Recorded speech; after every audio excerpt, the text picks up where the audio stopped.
Hey, what is up, lovelies? It is Lynn the Gacha Goblin, and I kind of want to clarify the review bombing situation. Like with Infinity Nikki, with everything that's been going on in their community because of the 1.5 flop update, they decided to immediately review bomb the game on Google Play. So that makes a lot of sense. It dropped from whatever it was before down to 1.4 in terms of reviews, and honestly, that is really crazy. Like, good for them for having a united front in terms of trying to make Infold see how upset they are with the game. Now, that being said, people are now comparing Love and Deepspace to Infinity Nikki in terms of how the player base has reacted to the issues that they have in the game. And a lot of people are saying, okay, let's review Bomb Love and Deepspace now. We should have been doing this since the beginning and all of this stuff. Which, to be fair, I agree. However, I also want to point out that we need some sort of like template of what we're going to review Bomb necessarily. Like, if we're going to do this, we have to do this as an organized front, right? We have to say, oh, we want the Abyssal Chaos to reset like the what's that thing, simulated universe in Honkai Star Rail. We want it to reset that often, give us that many resources, give us 6 polls every Sunday, right? Because the universal simulated universe in Honkai Star Rail that refreshes every week, and every time you get to complete that, there is a set amount of like points you need to complete in that go through as well. You get at least 5 to 6 pulls, I believe, every time that you get to complete that, which is far more than what you would get in Love and Deepspace if you completed the entire deduction rewards like chart. If you reach up to level 200, I believe, you only get up to 10 pulls, and that is in 6 months because of how bad the game is actually optimized for free-to-play players, right?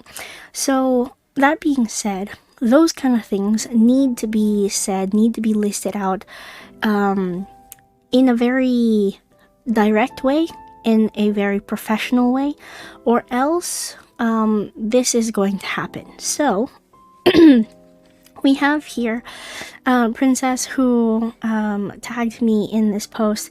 Look at this. Guess we can't review Bomb It. We can't even review Bomb It. Who would have guessed?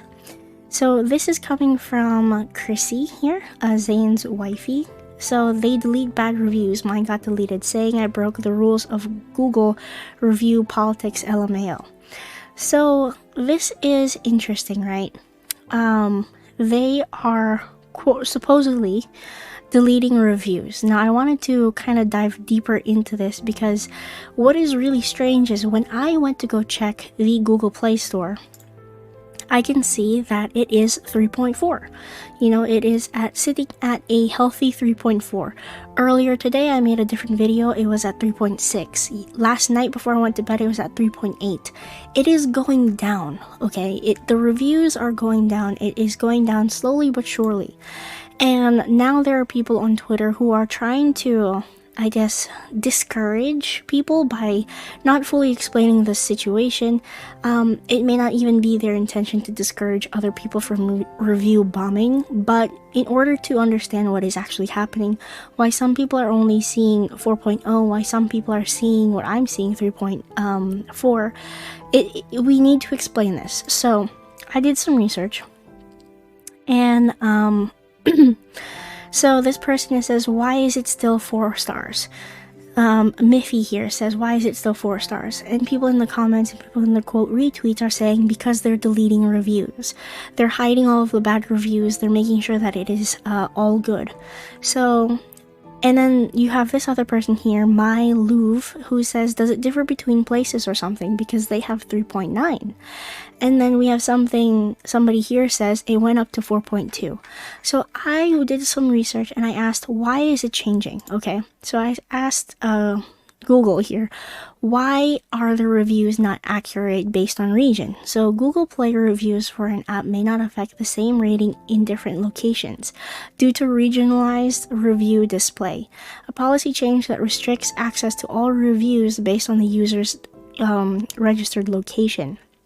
So based on your location, there is like a certain radius, okay, that takes the reviews in that area and makes a generalized, basically like output of what the reviews are.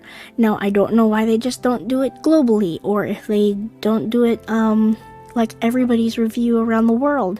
They have to do it by region here. So in your region, in your particular region, wherever you are, that means that people in your area are not complaining about the game. They're not the ones who are review bombing. I think the people in my area are review bombing. In the USA, I'm guessing.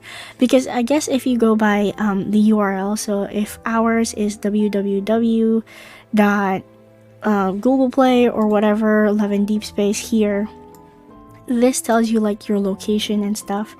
And it'll show you based on this. So it is interesting. It is also something that needs to be known, and it also is something that needs to be spread, because if people start to get discouraged about this, we are going to lose unity. We're going to lose what's it called? People who want this game to be better. They're going to lose faith that it can actually be better, because they're seeing that, oh, my review is gonna get deleted anyway, you know. So let's not think that way. Let's realize that this is regionally, you know, different in every area. I actually even made a quote retweet about this post. So view quotes. Let's see, where is mine? And then I said here, so that it's dropped on my end. Some people are saying they delete bad reviews. While they can do that, they only delete it when it defies Google policy. So don't spam reviews that make no sense, or use profanity, or all those obvious things if you plan to make a review. So this is true. I was like, okay, so is it possible that they can delete reviews? No, not directly. So app developers cannot directly delete negative reviews on the Google Play Store. If people were able to do this, if large corporations were able to do this, then you would never have a true Google review that is reliable, and Google will lose credit. You know, they'll lose credibility. So of course this is something that is not possible.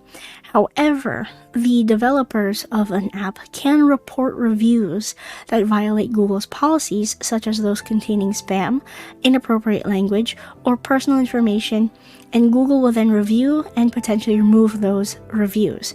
So this is the only way that people are quote-unquote having their comments and their reviews deleted. If they say something that is unprofessional, or if they say something that is sensitive in terms of personal information, then of course the review is going to get deleted. So if you're going to make some sort of review for Love in Deepspace, I would highly recommend using professional language. Don't put your heart and soul into that review. Put your words in a way that you're sending a business letter to somebody. Because if you want the review to stick, it has to be one, credible, and two, viable to the situation. If we just start spamming the reviews with "this game sucks," of course it's going to be read as spam and the review will be taken down. You have to give reasons. You have to not necessarily give proof, but give your reasons, state them in a professional way. Don't curse at the company, because that's going to get deleted, obviously. So if you want to make a change, this is how you go about that. Now, hopefully this cleared up all of the confusion as to why some people are seeing different, like, different ratings, and people saying that their reviews have been deleted and all of these things. We have to kind of step it up a notch and be a little bit more, what do you call that? Professional in our way of handling this situation. Now, comparing this to Infinity Nikki, Infinity Nikki's player base is very wholesome, and they are not necessarily, what's that called? Prone to hating in a way that is immature. because they have a vast, diverse player base. They have men playing the game, they have a lot of women playing the game. I saw somebody post up a review that there's like 45-year-olds playing this game as a way to relax, which is wonderful, but that also means that those people who were upset because of the 1.5 update posted reviews that were very eloquent, and we have to be able to do that for Love and Deepspace if we want change. And I know that the player base for Love and Deepspace is very diverse as well. There are a lot of young people who will post up reviews, but if your review isn't presented in a professional way, it will be deemed as spam and also taken down. So that being said, let's move forward a little bit smarter, let's move forward a little bit more professional, and I am sure that we will see this game go down in rating much faster that way. So that is where I basically stand on this. Hopefully you guys understand where this is coming from. So if you see yours being like 4.2, 4.1, don't worry too much about it, because there are definitely different areas of the world where Love and Deepspace is not doing that great. In terms of like somebody seeing it increasing, that means in your general area, people are positively reviewing Love and Deepspace, which is very interesting. But yeah, that is pretty much it. Hopefully this helped. And yeah, let's keep at it, girls. We got this. Anyway, bye-bye, everybody. If this video helped you, let me know down in the comments below. Leave a like if you would like to, and if you aren't subscribed, I cover Love and Deepspace and a lot of different gacha games as of late, which is very fun for me, very fun. Okay, anyway, thank you all so much for watching. I am Lynn the Gacha Goblin, and I will see you lovelies in the next video. Bye-bye now!